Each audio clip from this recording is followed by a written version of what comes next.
Good morning, students of class 8th. My name is Miss Davinder Kaur Insa from Shah Satnamji Girls School, Taranagar. Today we will do Geography, chapter number 2, Abiotic Resources, Land, Soil and Water. ठीक है, तो इसका page number 275 कर रहे हैं आज हम. Okay, तो लैंड यूज के बारे में करेंगे कि लैंड कैसे कैसे यूज की जाती है यहाँ पे.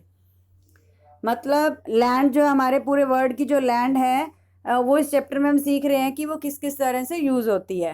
Different types of agricultural activities, forestry, mining, buildings, houses etcetera are performed on the land surfaces.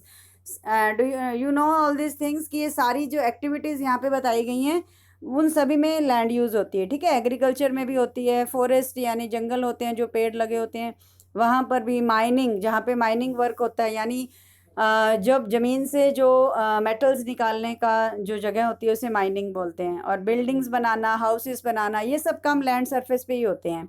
ठीक है, तो इन सबको क्या कहा जाता है? इन सबको लैंड यूज़ बोला जाता है. Okay,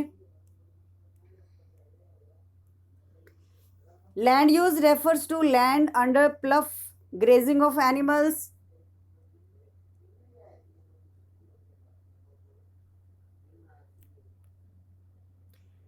land used for, land इन सब चीज़ों के लिए यूज़ होती है, जैसे प्लफिंग के लिए यानी कि एग्रीकल्चर वर्क के लिए, एनिमल्स के ग्रेज करने के लिए यानी घास चरने के लिए. तो इस तरह से लैंड जो है यूज़ होती है रोड्स बनाने के लिए, बिल्डिंग्स बनाने के लिए, माइनिंग वर्क के लिए, मैन्युफैक्चरिंग चीज़ें बनाने के लिए, इंडस्ट्रीज़ में प्रोडक्ट्स को बनाने के लिए. ठीक है, मार्श लैंड भी यूज़ होती है, वाटर लैंड भी यूज़ होती है जहाँ पे पानी होता है. और लैंड अंडर फॉरेस्ट, जो फॉरेस्ट के नीचे जो ज़मीन होती है, तो that is also is used by animals और by humans. Usually people have their on land on which they do farming and make houses. और लोगों की अपनी लैंड भी होती है जिस पे वो अपने फार्मिंग करते हैं या अपने घर बनाते हैं. तो इस तरह से लैंड जो है बहुत तरह से यूज़ होती है. अब हम टाइप्स ऑफ लैंड करेंगे कि कितनी टाइप्स की लैंड मानी जाती है. अकॉर्डिंग टू, अगर हम टाइप्स कहें तो टाइप्स जो है लैंड की वो दो तरह की होती हैं, प्राइवेट एंड कम्युनिटी लैंड. अब हम सीखेंगे कि प्राइवेट लैंड किसको कहा जाता है और कम्युनिटी लैंड किसको कहा जाता है. प्राइवेट लैंड क्या होती है? It is owned by individual. Private land is used bye an individual और हिज फैमिली. जो एक पर्सन के पास या उसके फैमिली मेम्बर्स के पास होती है लैंड, उसको प्राइवेट लैंड बोलते हैं. और इसको वो पर्सनल अपने पर्पसेस के लिए यूज़ करते हैं. जिनकी ये अपनी लैंड होती है वो अपने पर्सनल कामों के लिए इनको यूज़ करते हैं. नेक्स्ट है, अभी हम ये सीखेंगे इस चैप्टर के अंदर, in the world all countries have their on private and community land. सभी ही देशों की अपनी अपनी प्राइवेट या कम्युनिटी लैंड होती है. People use them for several purposes. और लोग जो है वो डिफरेंट डिफरेंट तरीके से इन इस लैंड को यूज़ करते हैं. जैसे लैंड यूज़ होती है क्रॉप्स के लिए, पास्चर लैंड्स यानी एनिमल्स के चरने के लिए, फॉरेस्ट बनाने के लिए, और अदर यूज़ जैसे मैन्युफैक्चरिंग के लिए, माइनिंग के लिए. तो इस तरह से कितने कितने परसेंट किस किस देश में किस तरह से यूज़ हो रहे हैं, यहाँ पे एक टेबल दी गई है आपको फुली. आपने इसको अच्छे से लर्न करना है कि कितना परसेंट क्रॉपलैंड में कौन से देश में यूज़ हो रहा है, सबसे ज़्यादा क्रॉपलैंड में कितना, कौन से देश में कितने परसेंट यूज़ हो रही है. ठीक है, और पास्चर लैंड्स में कौन सी कंट्री में यूज़ हो रही है, फॉरेस्ट में कौन सी कंट्री में सबसे ज़्यादा परसेंट यूज़ हो रही है. तो ये इस टेबल में आप देख सकते हो. उसके बाद हम कर रहे हैं कम्युनिटी लैंड क्या होती है. It is owned by the community. ये कम्युनिटी की साझी जो है लैंड होती है, पूरी कम्युनिटी की, इसे किसी की पर्सनल नहीं होती है. फॉर सम कॉमन पर्पसेस, ये कॉमन यूज़ के लिए होती है, जैसे फ्रूट्स कलेक्ट करने हैं, जैसे सब्जी मंडी होती है, ग्रेन्स की अनाज मंडी होती है. ठीक है, वाटर के लिए कोई प्लेस चाहिए, वेजिटेबल, मेडिसिनल हर्ब्स, मेडिसिन्स बनाने के लिए. तो जो जहाँ पे सारा का सारा फील्ड का या फार्म का सारा जो क्रॉप होता है वो इकट्ठा होता है, तो उसको कम्युनिटी लैंड बोला जाता है. अब लैंड यूज़ का पैटर्न जो है वो आपको इस टेबल में दिखा दिया गया है. नेक्स्ट है हमारा नेक्स्ट पेज, नेक्स्ट पेज में हम कर रहे हैं पेज नंबर 277 में कि कौन से कंट्री के अंदर और किस मतलब कौन से पर्पस के लिए ज़्यादा परसेंटेज यूज़ होता है। तो ये आपको यहाँ पे कुछ डिटेल दी गई है जो आपने लर्न करनी है। जैसे ऑस्ट्रेलिया है उसमें 56% जो है पास्चर लैंड्स के लिए वो सबसे ज़्यादा हाई परसेंटेज पर यूज़ कर रहे हैं पास्चर लैंड्स के लिए, यानी एनिमल्स के घास चरने के लिए वो सबसे ज़्यादा लैंड यूज़ कर रहा है, तो ऑस्ट्रेलिया कर रहा है। और क्रॉप्स के लिए वो as India has under croplands, और इंडिया जो है 57% क्रॉपलैंड्स के लिए यानी सबसे हाईएस्ट यूज़ कर रहा है क्रॉपलैंड्स के लिए। जापान दो स्मॉल कंट्री, जापान जो है स्मॉल कंट्री है फिर भी Japan 3 times more land under forest, और जापान जो है छोटी कंट्री होते हुए भी 67% जो है फॉरेस्ट के लिए यूज़ कर रहा है as compare to India. Next है यूएसए। यूएसए जो है वर्ल्ड लीडिंग ग्रेन एक्सपोर्टर है, ये सबसे ज़्यादा ग्रेन को एक्सपोर्ट करता है, यानी बाहर वाले देशों को, बाकी देशों को जो ये बेचते हैं।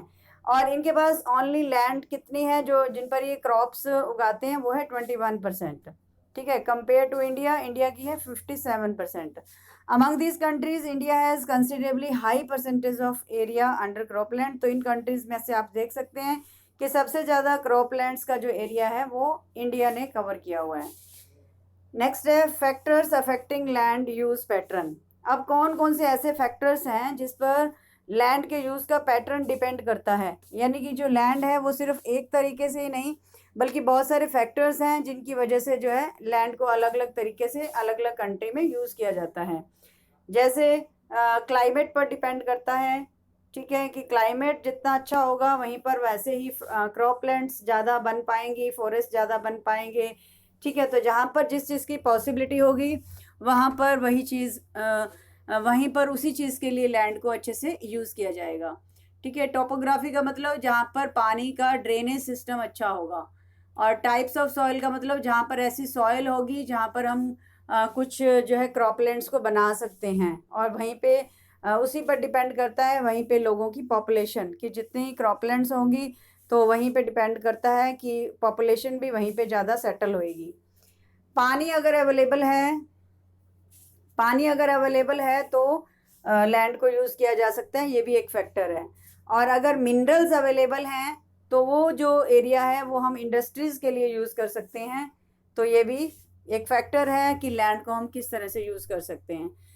नेक्स्ट है टेक्नोलॉजी एंड ह्यूमन रिसोर्सेज। अगर इंसान हैं, ह्यूमन रिसोर्सेज भी हैं और टेक्नोलॉजी का यूज़ भी करते हैं तभी वो लैंड को अच्छे से यूज़ कर पाएंगे। तो इसको अलग अलग तरीके से सीखेंगे कि क्लाइमेट कैसे डिपेंड करता है, क्लाइमेट किस तरह से एक मेन फैक्टर है लैंड को यूज़ करने के लिए। Land use pattern of any place is directly और indirectly influenced by the climate conditions. Climate is very harsh in the polar and equatorial regions. Equatorial regions जहाँ पर सनरेज बिल्कुल direct होती हैं तो वहाँ पर जो है क्लाइमेट बहुत हार्श रहता है, तो इसलिए उन एरियाज में वो सूटेबल नहीं होते क्रॉपलैंड्स के लिए, पास्चर्स के लिए। तो वहाँ पे शर्ब्स ज़्यादा उगती हैं और थिक फॉरेस्ट ज़्यादा होते हैं उन एरियाज़ के अंदर, ठीक है।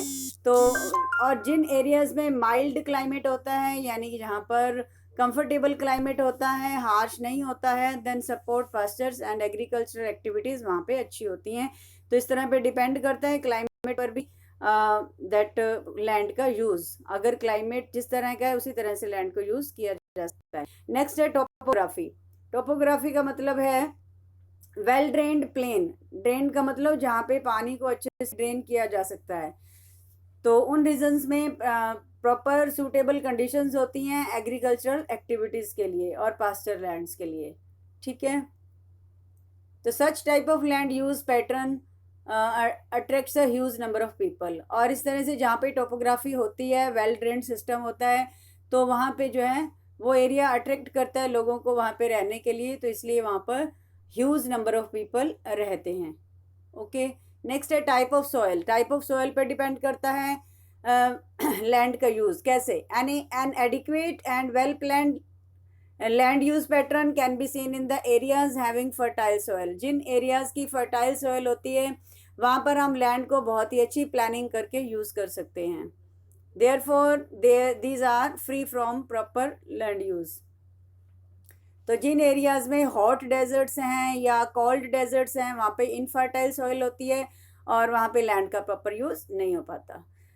नेक्स्ट है पानी का अवेलेबल होना, अवेलेबिलिटी ऑफ वाटर, इस पर भी डिपेंड करता है लैंड का यूज़ कैसे।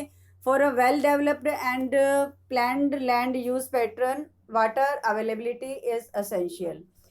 पानी का होना बहुत ज़रूरी है अगर हमने प्लानिंग से लैंड को यूज़ करना है, वेल प्लान करना है, तो पानी के बिना हम उसकी कोई प्लानिंग नहीं कर पाएंगे। All types of forest, crops, pastures etcetera need plenty of water. तो अगर हमें फॉरेस्ट बनाने हैं, क्रॉप्स उगानी है या पास्चर लैंड्स बनाने हैं तो हमें पानी प्लेंटी ऑफ वाटर चाहिए to survive. Water is a basic need for all living things, thus its availability is essential for both the settlements and land use pattern। इसलिए लोगों का वहाँ पे रहना, सेटल होना, लैंड को हम अच्छे से यूज़ कर पाएँ, डिपेंड करता है कि वहाँ पे वाटर अवेलेबल है या नहीं है।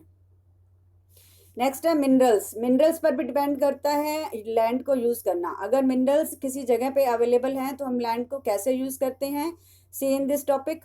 Mineral deposits also influence the land use pattern of a place. किसी प्लेस को, लैंड को हम कैसे यूज़ कर सकते हैं, मिनरल डिपॉजिट पर डिपेंड करता है। For example a region having mineral deposits are use for mining purposes. जिन प्लेसेस पर मिनरल्स होते हैं तो उन प्लेसेस को हम माइनिंग पर्पस के लिए यूज़ करते हैं, यानी उसे हम माइंस बनाते हैं और वहाँ से हम जो है काफ़ी सारी मेटल्स या जो मिनरल्स हैं वो निकालते हैं। जैसे huge industries can be set up in the vicinity, और उस एरिया में दूर दूर तक हम इंडस्ट्रीज़ लगा सकते हैं क्योंकि वहाँ से हमें इंडस्ट्रीज़ के लिए जो रॉ मटेरियल है वो नज़दीक की माइनिंग से मिल जाएगा, जो मिनरल डिपॉजिट्स हैं वहाँ से हमें मिल जाएगा। तो इस तरह से इंडस्ट्रीज़ को चलाने के लिए इंडस्ट्रीज़ को चलाया जा सकता है वहाँ पर। इस तरह से हम लैंड को बहुत अच्छा यूज़ कर सकते हैं, जहाँ पर मिनरल्स हैं वहाँ पर हम इंडस्ट्रीज़ को लगाकर बहुत अच्छे से लैंड को यूज़ कर सकते हैं। The areas rich in mineral deposit are more suitable for the industrial growth. तो जहाँ पे मिनरल डिपॉजिट्स होते हैं वहाँ पर इंडस्ट्रियल ग्रोथ के लिए वो सुटेबल एरियाज होते हैं। तो नेक्स्ट है टेक्नोलॉजी एंड ह्यूमन रिसोर्सेज। तो इस पॉइंट के अंदर हम देखेंगे कि हम कैसे लैंड को यूज़ करते हैं। अगर हमारे पास टेक्नोलॉजी भी है और ह्यूमन रिसोर्सेज भी हैं, यानी काम करने वाले लोग भी हैं और उनको टेक्नोलॉजी भी आती है, यानी टेक्निक्स हैं उनके पास, तो कैसे लैंड को यूज़ करेंगे। Both are two sides of a coin, दोनों ही चीज़ें एक ही सिक्के के दो पहलू हैं, यानी दोनों ही चाहिए। अगर एक चीज़ है एक नहीं है, इनमें से अगर हमारे पास टेक्नोलॉजी है लेकिन काम करने वाले ह्यूमन रिसोर्सेज नहीं है तो टेक्नोलॉजी नहीं है, और अगर हमारे पास ह्यूमन रिसोर्सेज हैं लेकिन उनको कोई टेक्निक नहीं आती तो देन टेक्निक का तो भी ह्यूमन रिसोर्सेज का कोई यूज़ नहीं है। Human resources use technology to convert the raw material resources into valuable product.